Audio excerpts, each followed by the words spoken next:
이번 주 들어 시장 분위기가 다시 급변하고 있습니다. 과연 쫓아가야 될 흐름인지 3인의 전략에서 알아보도록 하겠습니다.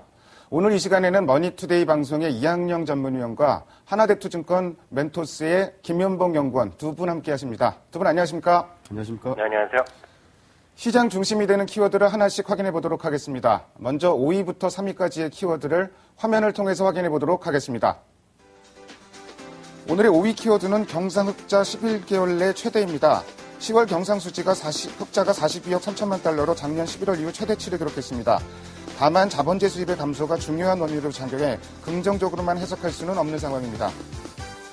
4위 키워드는 피치, 미 등급 전망 하향입니다. 피치에서 미국의 신용등급 AAA를 유지하면서 등급 전망은 부정적으로 하향했습니다. 시장에 별다른 영향을 미치지는 않고 있습니다. 3위 키워드는 낙폭과대주 일제 상승입니다. 낙폭과대주가 일제 상승세입니다. 조선주는 유럽발 훈풍에 이어서 금융위기 이후 수주 부담을 딛고 체질 개선을 준비 중이라는 분석이 호재가 되고 있는 것으로 풀이됩니다. 미국 신용등급 얘기 먼저 해보도록 하겠습니다. 어제 또 무디스에서 EU 회원국들 신용 강등 위협을 경고를 했었고요. 피치에서는 일단 등급은 AAA로 그대로 두면서 등급 전망을 부정적으로 하향 조정했습니다. 근데 시장에는 전혀 영향을 미치질 않고 있고요. 최근 미국 분위기가 쇼핑 시즌이 워낙 긍정적으로 나오고 유럽발 훈풍도 나오고 이런 상황이기 때문에 좀 악재를 상쇄시키는 좀 이런 상황으로 좀 볼 수가 있겠는데, 이학영 위원께서는 글쎄요, 신용등급 강등, 전망이 강등됐는데 영향을 미치지 않았습니다. 여기에 대해서 좀 어떻게 보고 계십니까? 영향을 미치지 않았다는 표현보다는 이제 우리나라 시장에 영향을 안 미쳤다라고 이해하는 것이 정확하다고 이해해야 되겠죠. 일단 두 가지 정도를 아마 우리가 요인을 생각할 수 있어 보입니다. 첫 번째는요, 피치의 신용등급 전망 자체를 하향한 것이 전혀 큰 새로운 뉴스는 아니죠. 왜냐하면 이미 S&P는 신용등급을 한 단계 내려 있는 상태고요. 이미 무디스와 S&P는 지난번에 우리 슈퍼커뮤니티 위원회가 합의가 실패한 이후에 자기네는 이제 전망 자체에 바꿀 영향이 없다라고 얘기했지만 피치는 그 당시에 아무 언급을 안 했거든요. 그렇기 때문에 어느 정도 예상은 됐다는 부분이기 때문에 그런 부분이 하나 있을 것이고요. 두 번째는 일단 이 뉴스가 이제 미국 시장으로 보면 장 마감 이후에 이제 브레이킹 뉴스로, 즉 긴급 뉴스로 떴기 때문에요. 일단 미국 시장에는 아직 반영이 안 되었다고 보여집니다. 그렇기 때문에 내일 또 미국 시장 화요일 시장이 열려서 또 어떤 반응이 보일지는 아무도 모르겠고, 일단 미국 시장 자체는 여전히 변동성이 워낙 극심하다는 주장이 분명히 있습니다. 그렇기 때문에 오늘 3% 올라갔기 때문에 또 일부에서는 내일 또 2% 떨어질 가능성이 있고, 또 그렇지 않고 더 올라가면 그 다음 날은 또 2% 떨어질 것이다라는 자주 섞인 어떤 시한가를 피력하는 사람도 있기 때문에요. 일단 이런 뉴스가 전혀 악재로 작용을 안 하고 있다라고는 아직은 단언할 수 없습니다. 다만 오늘까지 보면은요, 우리 시장에는 최소한 미국 시장의 호재가 악재를 압도했다라는 것은 분명하다라고 표현할 수 있겠고요. 다만 우리 시장 오늘 올라가는 것은 아침에 시장 이후에 지금 계속 강세 흐름을 보이고 있는데요. 우리 시장이 어저께 2.2% 정도 올랐죠. 어저께요. 월요일 시장에서요. 미국에서 MSCI 한국이 거의 5% 올랐습니다. 4.99%. 그러니까 어저께 일부에서는 어저께 선 반영됐다라고 하기에는요, 그 이상은 3% 정도 여전히 2.7% 정도 있기 때문에요. 오늘 주가 상승은 일단은 미국 시장에 오늘 우리 시간으로 새벽에 마감된 미국 시장에서의 한국 관련 물건은 어느 정도 쫓아가는 시도 그 정도라고 일단은 이해하고 싶네요. 이학영 의원께서 이제 예전에 이런 말씀을 해주셨는데요. 쇼핑 시즌 끝나고 나면은 어느 정도 기대 심리가 확인되는 과정에 있을 것이다. 근데 최근 분위기 보면은 좀 나쁘진 않은 것 같은데 전체적인 분위기는 괜찮은가요? 네, 일단 기대 심리가 일단 확인됐기 때문에 일단 긍정적으로 보셔야 된다는 흐름을 갖고 있습니다. 다만 시장에서 변동성을 완전히 배제할 수는 없다고 생각을 하고 있고요. 저는 일단 방향성은 지금 어느 정도 보이고 있다고 좀 보고 있고요. 참고적으로 1850만 확고하게 지지된다 그러면요, 조금 위쪽으로 갈 찬스가 있지 않냐라는 생각이 드네요. 변동성에 대한 부분은 계속 있겠지만 일단 긍정적인 시각으로 말씀을 해주셨고요. 사실 오늘 업종별로 보면은 다 오릅니다. 기존의 주도주라고 꼽혔던 업종이나 종목들도 올라가고 낙폭 과대주라고 꼽혔던 업종들도 올라가는데 대표적인 낙폭 과대 업종 중에 이제 조선주가 있습니다. 근데 조선주는 이제 유럽발 훈풍 이러면서 오늘 일제히 상승을 하고 있는데요. 김현봉 연구원께서는 글쎄요, 조선주 좀 어떻게 봐야 될까요?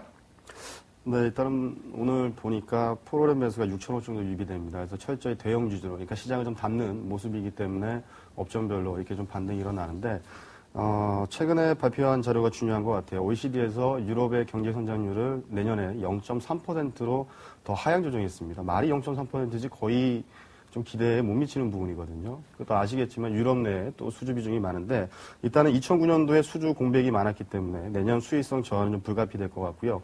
국내 조선업체가 좋았던 게 글로벌 1970년대가 좋았고 그다음에 2003년부터 2008년까지 거의 피크였죠. 우리나라의 조선산업이 뭐 MS 1위를 차지했는데 일단은 중국 조선업체들의 구조조정 소식도 있지만 이 저가 공약 때문에 MS가 계속 좀 줄어들고 있고요. 지금 보니까 분기별로 한 200척 이하로 지금 감소세가 나오고 있습니다. 그 화면을 보시면 이렇게 연도별 수주 현황을 보게 되면요. 전통 선종이죠. 탱크선이라든지 벌크선, 컨테이너선이 많이 증가하는 게 아니고 지금 보시면 LNG라든지 또는 해양 플랜트 쪽 이쪽에 수주가 나오고 있습니다. 그래서 제가 좀 말씀을 드리는 부분은 일단 PER 개념보다는요. PBR 개념이 많은 것 같아요. 광저우라든지 그다음에 중국 선박공업이 PBR 2배에서 거래가 되는데 지금 조선업종 실적 한번 좀 띄워주시겠습니까? 일단 실적하고 밸류에이션을 좀 봐야 될 것 같아요.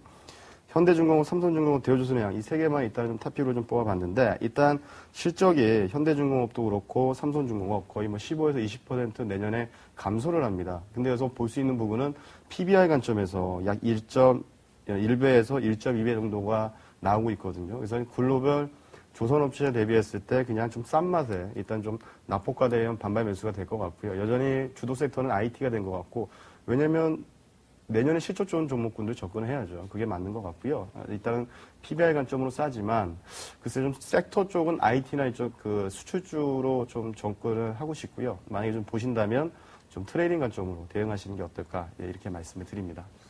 뭐 PBR을 강조하신 거 보면은 아무래도 내년 경기에 대한 부담이 있는 걸로 보시는 거죠? 네, 경기 부담도 있고 일단 2009년도에 수주가 공백이 있었기 때문에 최근에 수주도 저가 수주입니다. 이거 프리미엄 붙은 게 아니어서 좀 수익성에는 그렇게 크게 도움이 되지는 못할 것 같습니다. 일단 뭐 그 조선주 유럽발 훈풍으로 강세를 보이고는 있지만 경기에 대한 불확실성은 아직 좀 남아 있는 것 같습니다. 다음으로 오늘의 2위 키워드를 화면을 통해서 확인해 보도록 하겠습니다. 오늘의 2위 키워드는 외국인 9일 만의 순매수입니다. 외국인 9일 만의 순매수, 반가운 매수세입니다. 더더군다나 오늘은 선물 쪽에서 그 개장 초부터 만 계약 이상 막 순매수를 하면서 시장을 적극적으로 선도하는 이런 모습도 나타났고요. 일부 보도에 의하면은 11월 달이 헤지펀드들이 대부분 만기가 돌아오는데 결산을 하게 되는데 그렇기 때문에 12월 달부터는 매도세가 적어도 강화되진 않을 것이다. 좀 이런 얘기들도 좀 많이 하고 있습니다. 이학영 의원께서는 글쎄 모처럼 외국인이 돌아왔는데요. 이건 뭐 긍정적으로 보고 계신지요? 그리고 관심 가져볼 만한 오늘 대형주 장세인데 관심 가져볼 만한 업종이 있으면 말씀해 주십시오. 네, 오늘 외국인이 많이 사는 것은 앞서도 말씀드렸다시피 해외에서의 한국물과의 가격 차이가 있기 때문에 어느 정도 적극적으로 산다라고 볼 수 있겠습니다. 다만 12월 다음 달이죠. 며칠 있으면 12월이지만 정말 장기적으로 봐서 10월 내내 또 외국인이 살 수 있을까에 대해서는요. 지금 많은 언론에서 다루고 있고요. 머니투데이에서도 오늘 집중적으로 뉴스에서 신문에서 다룬 것으로 저도 봤지만 일부 그 해외 유럽계에서요. 우리나라 그 국채를 많이 갖고 있는데 만기가 많이 돌아와서 3조에서 4조, 5조 이런 얘기가 나오기 때문에 그게 일부 어떤 채권 물량이 나갈 경우에는요. 그 현금화돼서 나갈 경우에는 상당 부분 외환 시장에서 어느 정도 다음 달에 좀 약간의 좀 변동성이 있지 않냐 싶습니다. 그렇게 된다 그러면 만약에 환율이 좀 우호적이지 않게 원달러 환율이 올라가는 쪽으로 보면은요. 다시 말씀드려서 워낙 약세로 간다 그러면 외국인의 입장에서 보면 이렇게 아직 넉넉하게 장기적으로 좀 확신을 갖기는 아직은 힘들다라고 일단은 기본적으로 생각을 하고 있고요. 관심 종목군이나 업종에 관해서는 저는 이렇게 봅니다. 그 시장이 만약 지금 이렇게 상승세를 보일 때는요, 어떤 종목을 잘 피킹하건 종목을 잘 고르건 포트폴리오를 구축을 다 대형주, 중형주, 소형주 잘 구축하더라도요, 실제로 보면 시가총액 상위 주식 많은 만큼 올라가기가 쉽지 않다는 것은 아마 경험적으로 많이 아실 거라고 믿습니다. 내 종목만은 시장이랑 상관없이 올라갈 거라고 생각하지만은요, 그게 쉽지 않거든요. 시가총액 큰 거 주식 그렇기 때문에 특히 시장이 만약 올라간다고 마냥 보시고 만약 시장이 올라간다라면요, 삼성전자, 현대차 이런 거 없으면 일정 부분 갖고 있지 않으면 주식시장 올라가는 거에 대해서 철저하게 소외될 가능성을 제가 다시 한번 말씀드리고 싶고요. 반대죠. 그 지수가 떨어지면 다 떨어진다고 생각을 하고 있습니다. 굳이 종목군을 조금 더 추스린다 그러면요. 당연히 자동차 당연히 들어가야 된다는 생각 갖고 있고요. 삼성전자 포함돼야 된다는 생각 갖고 있습니다. 다른 IT가 아니라 바로 삼성전자라는 것 다시 한번 강조드리고 싶고요. 그 밖에는 다 시가총액 큰 거, 화학업종, 정유업종 그런 거 시가총액 비중이 크니까요. 갖고 가셔야 된다는 생각 갖고 있고요. 금융주에 대해서는 여전히 극히 보수적인 생각 갖고 있습니다. KT나 이런 것들 여전히 보수적인 생각 갖고 있고요. 굳이 다크호스 업종을 본다 그러면 건설주 정도는 한 종목 정도 내년도 한번 베팅 한번 해볼 필요가 있지 않냐 이런 생각 갖고 있습니다. 국내 기관들이 장세를 선도하면 좋겠지만 국내 기관들은 어쨌든 방어 이상의 역할을 잘 못했고 선도는 항상 외국인이 했는데 일단 환율이라든지 여러 가지 조건을 좀 봐야 될 것 같습니다. 만약 시장이 상승할 경우에는 역시 그 시가총액 상위 종목 강조해서 다시 한번 말씀해 주셨고요. 오늘 특징적인 게 하나가 또 이제 그 대표 종목 삼성전자입니다. 100만 원을 지금 터치를 했는데요. 글쎄 그 코스피 1850에서 100만 원. 이 얘기는 시장보다 훨씬 아웃퍼폼 하고 있다 이런 걸 단적으로 보여주는데 개인 투자자 여러분들께서는 사실 삼성전자 매매를 좋은 건 아는데 못하는 분들도 많고 대안으로 이제 IT 부품 이런 쪽을 좀 많이 찾습니다. 김현봉 연구원께서 스마트 기기라든지 IT 부품 이런 쪽을 계속 많이 강조를 해주셨었는데요. 특별히 눈여겨볼 종목이 있으면 다시 한번 좀 말씀해 주십시오. 네, 스마트 기기 확산, PCB라든지 터치 패널 여러 가지 말씀을 드렸는데 일단 기관이 매수하는 종목, 그러니까 기관 수급이 뒷받침되는 종목군들이 중요할 것 같고요. 또 기관의 편단가가 중요할 것 같습니다. 그러니까 현재 주가 대비 기관은 수익은 얼마고, 좀 수익이 높으면 좀 출회 물량이 나올 수가 있겠죠. 그래서 좀 정리를 해봤습니다. 좀 많이 정리를 했는데 화면상 좀 제약이 있어서 아마 모니터데이 게시판에 올려줄 것 같은데요. 일단 밸류에이션 측면을 좀 봤습니다. 2012년도 실적 대비 좀 보시면 좋을 것 같은데 일단은 ELK 같은 경우에는 터치 패널 국내 최대 생산 능력을 보유하고 있죠. 그리고 구글이 모토로라 인수하면서 이제 내년부터는 좀 매출이 확대될 텐데 일단 기관에서 들어온 금액이 많지는 않습니다. 이제 순매수한 종목이기 때문에 보시고요. 내년 PER 대비했을 때 6배 수준으로 저평가됐고요. 그 다음에 이라이콤이라고 있습니다. 다들 아시겠지만 최근에 킨드파이어 쪽에 BLU 공급을 하면서 캐파가 상당히 커졌는데 기간의 수익률 한 38% 정도 돼요. 평균 단가 대비 38% 수익되는데 내년 수익을 보자니 또 6배 수준이고 그래서 지금 현재 이 상단부터 내려오는 것이 밸류에이션 부분인데요. 그래서 좀 가장 저평가된 쪽으로 본다면 ELK라든지 이라이콤, 그 다음에 중소형 프리즘 시트 1위, LMS라든지 쿠르셜텍, 이수페타시스 이 정도가 될 것 같고요. 그 다음에 기간이 산 종목군 중에서 아직까지 추가 상승 여력이 있는 종목군들 좀 말씀을 드리면 실리콘웍스는 지금 산 거 대비 마이너스더라고요. 그래서 실리콘웍스도 보시고요.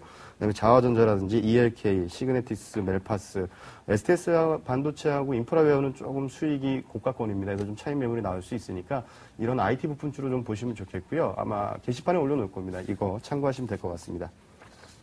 예, 김현봉 연구원 말씀하신 것처럼 이제 IT 부품 중에서는 두 가지로 접근해라. 첫 번째는 밸류에이션 매력. 그러니까 회사의 가치에 비해서 주가가 싸다, 여전히 싸다 이런 종목들을 말씀해 주셨고 두 번째 종목은 기관 매수 단가에 비해서 기관이 매수 단가에 비해서 많이 못 오른 종목들. 이 두 가지로 분류해서 말씀해 주셨는데요. 마감 60분 게시판에 자세한 오늘은 압축해서 종목이 나갔지만 자세한 종목들이 올라갈 테니까 시청자 여러분께서 참고하시면 좋을 것 같습니다. 다음으로 오늘의 1위 키워드를 화면을 통해서 확인해 보도록 하겠습니다. 오늘의 1위 키워드는 코스피 이틀째 급반등입니다. 이틀간 지금 70포인트 이상이 상승하고 있는 아주 급반등장인데요. 1850 지금 현재 넘어 있는 상태입니다. 그래서 오늘 밤 여러 가지 재료도 있습니다. 간밤 사이에 유럽 쪽에서 호재가 쏟아졌는데 EU 재무장관 회의가 오늘 또 예정이 돼 있고요. 여러 가지 변수들도 있는데 이학량 위원께서는 일단 1850선을 상당한 기점으로 보셨는데 자 현재 시점에서 매매 전략은 어떻게 가져가면 될까요? 네, 큰 틀에서 다시 한번 확인해 드리겠습니다. 1770과 1850이 각각 저항선과 지선인데요. 일단 저항선 오늘 뚫고 올라가는 모습인데요. 오늘 약간 또 불안하다 남으셨으면 내일 해도 상관없겠죠. 일단 이렇게 봅니다. 1850선 뚫고 올라가면은요, 주식 비중 10% 정도 올리셔서, 지금 60에서 70 제시해드리고 있는데, 70에서 80% 올리시고요. 반대로 또 무슨 일이라도 떨어질 가능성도 완전히 배제할 수 없지 않습니까? 1770 내려가면 50에서 60%로 오히려 10%포인트 줄이시기 바랍니다. 추격 매매를 해야 된다는 기본적인 생각을 갖고 있습니다. 저가매수, 고가매도 지금 해서는 안 되는 시기라고 분명히 말씀드릴 수 있습니다. 삼성전자 말씀하셨는데 저도 잠시 제 의견 드리겠습니다. 삼성전자 정말 비싸죠. 상대적으로 그 절대 가격이 제가 비싼 건 분명히 인정합니다. 100만 원이라는 수치가 부담스러운데요. 항상 주식은 상대 가격으로 보셔야 됩니다. 삼성전자 PER이요. 12개월 기준은 9.4배, 9.5배에 불과합니다. 수많은 전자 IT 부품주, 무슨 스마트폰 기기 다 좋은데요. 항상 보실 때 선택하실 때 그들의 PER이 얼마인지 분명히 확인하시고 사시기 바랍니다. 삼성전자가 정 비싸서 못 사시겠다 그러면요. 저는 뭐 대안은 딱 하나밖에 없다고 봅니다. 코덱스 삼성그룹으로 가십시오. 코덱스 삼성그룹 지금 현재 가격 5,600원 정도 레벨에 불과한데요.